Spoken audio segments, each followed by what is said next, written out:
The MLB offseason is officially here, and as such I wanted to start releasing various compilations that include things I detailed throughout the 2025 season. Today's video is going to concern every time an announcer got angry at their own team or their own specific player during a game. I will also leave in the recap piece of each vid, though I'll be sure to include timestamps at the beginning of each in case you want to skip to the announcer calls and my subsequent breakdown. With that being said, thanks for watching, and I hope you enjoy.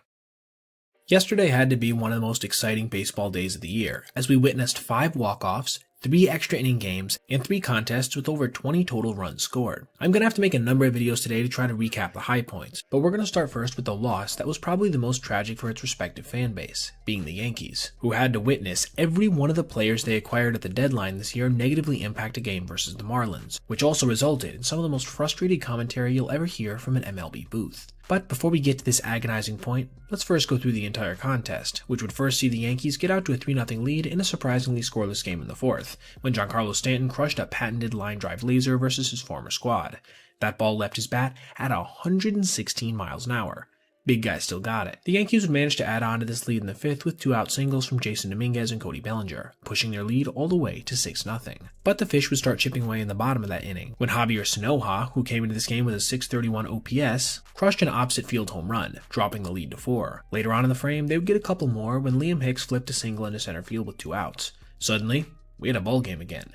But the Yankees weren't done adding on, extending their lead back into semi-comfortable territory when Trent Grisham crushed a 3-run home run of his own down the right field line. This meant that when the new-look Yankee bullpen first took the mound with Representative Jake Bird, they had a 5-run lead to play with. But things would not begin well at all for the former Rocky, who would allow the bases to get loaded with just 1 out, before grooving a first-pitch sinker to Kyle Stowers, an offering right down the middle of the plate that got slapped out to left field, just past the reach of a leaping Dominguez. After getting just 1 more out, Bird would be done, bringing another acquisition, David Bednar, to the mound, with his first pitch for his new team atomized by Sanoja, giving Javier more home runs on this day than he had coming into the contest on the season, tying things up at 9. But remember, there still was only 2 outs, a fact that would haunt David following, as he proceeded to give up a double to the gap, then a little tapper up the middle that couldn't be fielded by Anthony Volpe. This meant that when Augustin Ramirez lined a single into left field, the fish had somehow managed to erase multiple huge deficits versus what was supposed to be a stellar bullpen, en route to taking the lead late. But they're not a team themselves known for locking down the back end of games, and would further prove this by giving up a home run to Anthony Volpe just 5 pitches into the top of the 8th, setting things back to even and getting some momentum back for the Bronx Bombers. This takes us to the top of the 9th, when, with 2 outs, pinch runner Jose Caballero got one of the biggest jumps you'll ever see on a major league field en route to stealing his first base with his new club. Another recent acquisition, Ryan McMahon, would then ground a single into center field, putting New York back on top. Anthony Volpe would go on to add to his big day at the plate, which saw him record 4 hits, that home run, and a stolen base by slapping a fly ball just out of the reach of the center fielder, driving in an important insurance run. This is where things stood going into the bottom of the 9th, with another deadline pickup, Camilo Doval, set to make his first appearance, which would start shaky as well, with him putting 2 guys on with just 1 out. That meant that when Xavier Edwards grounded a single into right field, the Yankees' lead would be cut to just a single run. Or would it? Because you see, Caballero, who hasn't spent a ton of time in the outfield in his career, allowed this ball to get past him and roll nearly all the way to the warning track, again tying things up. This did not sit very well with former All-Star Paul O'Neill, who had this to say immediately following. Michael, you get to a point where you just can't make this up. I mean, the ball gets by, I mean, the base hits, the runners are running, it's like a Little League game going on out here. Yeah, you don't hear that kind of frustrated candor from the booth very often, but I do think in this case it was justified. And there would indeed be one final indecency they would have to suffer, with Ramirez poking a little ground ball just out in front of the plate, but in the perfect spot to allow base runner Edwards to slide in safely. It would be after the contest officially concluded that we would actually hear Kay chime in this time without much of a filter. All 3 relievers that were so touted that the Yankees acquired, they all did not do their job tonight. And we keep digging new holes, Paul, and this one goes under the worst loss of the year. And I have to agree, scoring 12 runs for an offense without its best player, being Aaron Judge, only to lose courtesy of horrible pitching that you had to pay a pretty penny for, and some terrible defense that couldn't have been worse timed, has to sting like little else in baseball can. I may not be a Yankee fan myself, but I can certainly empathize with them after that abomination.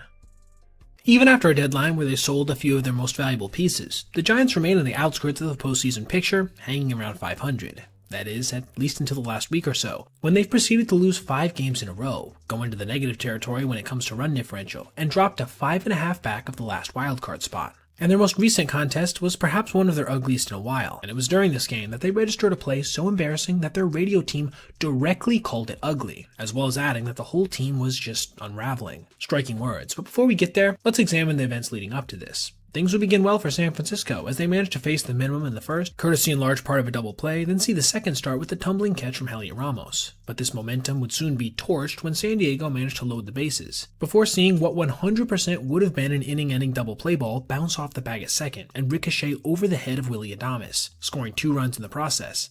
That's just straight bad luck. The Padres would reload the bases for Fernando Tatis Jr. just a couple batters later, with the righty punching the ball into center field to score a couple more. After a sac fly, the score was 5-0, already creating a hole that San Francisco's struggling offense was going to have a hard time climbing out of. But the frame wasn't over, as it was Manny Machado's turn to hit, and the veteran would come through with a fly ball down the left field line on a hanging slider. It was then that we would see Heliot barehand the ball off the wall before firing it directly into the dirt, allowing it to trickle back towards the infield, scoring Tatis on a play he wouldn't have even tried it on. It was this moment that was so frustrating it prompted the reaction I detailed in the intro.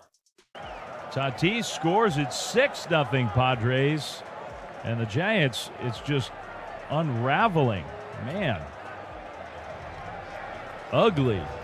You just don't hear that kind of honesty very often, especially in relation to your own team. But honestly, I don't think you can blame them here. That was easily one of the ugliest plays of 2025 overall, and I'm sure part of the frustration came from the fact that it was Ramos that did it, as he's consistently been one of the worst overall defenders in baseball this season with a -10 fielding run value. The Padres would go on to add another run later on in that same inning on a wild pitch, giving San Diego 7 runs in just that single frame. And from here, it never really felt competitive again, eventually winning by a final score of 11-1, which pushed them to 1 game in front of the Dodgers in the West as they look to win their first division title since 2006. And for the Giants, they're now staring down the barrel of a 4th straight season without making the playoffs, after a prior decade in which they won 3 World Series. I've made a couple videos in the last few weeks talking about announcers calling out their players, as both the Yankees, Michael, you get to a point where you just can't make this up. I mean, the ball gets by. I mean, the base hits. The runners are running. It's like a little league game going on out here.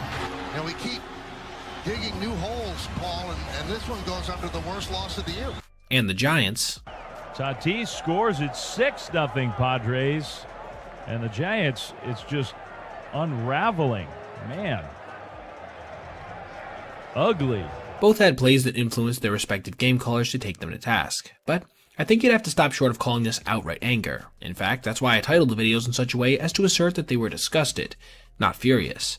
But we just heard a call yesterday that more so fits this description, as an announcer got as animated as you'll ever hear in a negative capacity towards his own player. The Marlins were facing off against the St. Louis Cardinals, coming off a rough stretch of games that had taken them from around the 500 mark to solidly below it. So you already know there's probably a little bit of frustration with that fact in and of itself. But at least they would get off to the better start, scoring a run in the bottom of the second when Javier Sanoja grounded into a bases-loaded double play. Starting pitcher Sandy Alcantara would then work out of a run-scoring jam in the third when Xavier Edwards made this nice play up the middle. Miami was right back at it in the bottom of that frame, scoring 2 more on a single from Heriberto Hernandez, giving them a decent cushion. And Sandy would go back to work, punching out Wilson Contreras and Nolan Gorman on what we'll call a generous strike 3 call to end the fourth. This takes us to the moment I described in the intro, when, with 1 out in the fifth, Sandy induced a swing and a miss on an 0-2 fastball that somehow got past catcher Agustin Ramirez, allowing the runner to reach first base. This prompted Tommy Hutton, a guy who's been in their booth for 27 years now, to say this. It makes Sandy throw more pitches.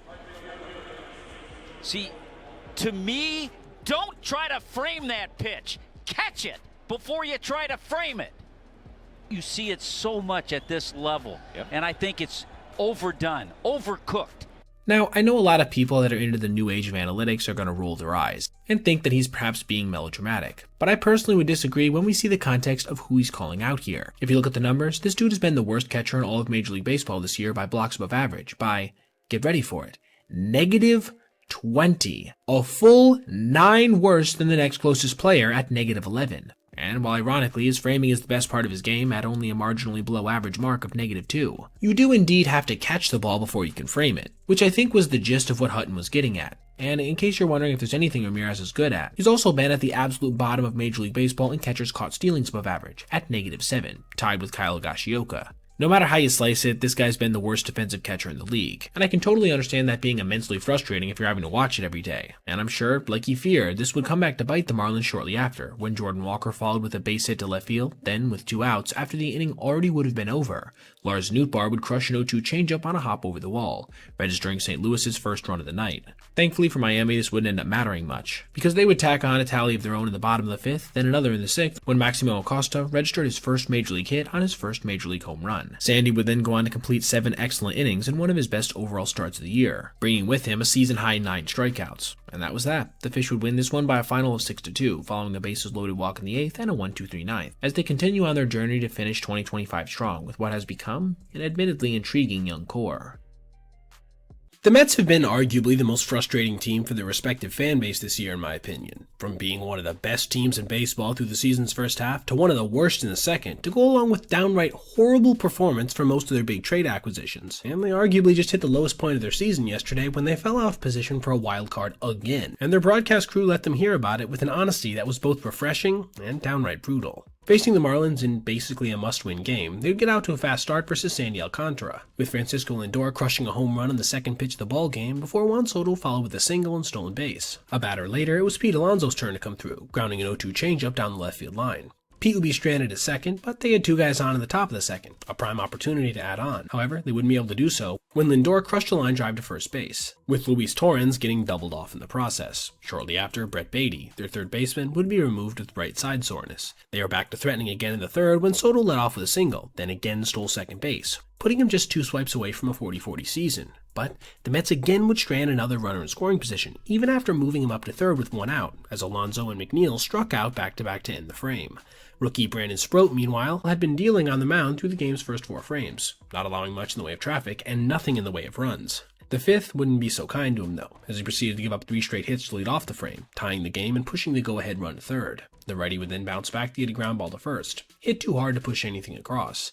This was where the shenanigans began, as Jacob Marcy followed with basically the exact same ground ball to first base, only this time Alonso would see it go off his mitt, and even though Jeff McNeil helped him recover in time to get the out, the Marlins now had the lead. After Agustin Ramirez flipped a flare into left field, Sproat's day was done, bringing on lefty trade acquisition Gregory Soto. And from here, all hell broke loose. First, Ramirez would take second by getting one of the biggest leads you'll ever see, then do the same with third. Soto made 0 throws in response, though on the second one it really wasn't his fault, as Ronnie Mauricio, their new player at the hot corner, wasn't even covering the bag. That meant that when Xavier Edwards grounded a single into center field, he easily scored on a play that normally would have just pushed him to third at the most.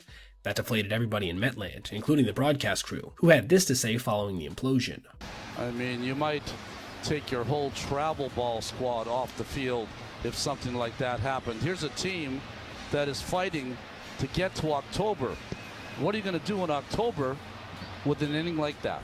Just brutal as hell, but in my opinion, completely justified. Connor Norby would then add insult to injury by crushing an inner half sinker way out to left field, a no-doubter that pushed things even further out of reach. Their offense would have one final big chance in this one, when with 2 outs in the 8th and the bases loaded, Mark Vientos would pop out to shortstop Otto Lopez, induced by the outright maniac Tyler Phillips, arguably MLB's most locked-in player. They would then proceed to go down 1-2-3 in the 9th, again dropping them out of their wildcard spot thanks to a win by Cincinnati and Milwaukee. And yes, there still are a couple games to play, but right now, things are looking pretty bleak in Queens. Now, before I go, I just wanted to shout out Mike Trout yesterday for crushing 2 home runs in Anaheim's comeback win versus the Astros, a victory that had to be extra satisfying for the Halos considering this series essentially is must-win for Houston. As for Trout, when you take into account that his underlying numbers are still very impressive despite some surface regression, I think he could very well be in for a rebound season in 2026, as he continues to put the finishing touches on what is already a first-ballot Hall of Fame career.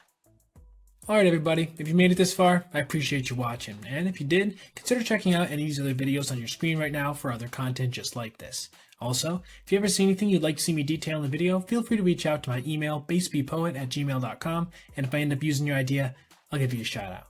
Thanks for watching. Have a great rest of your day.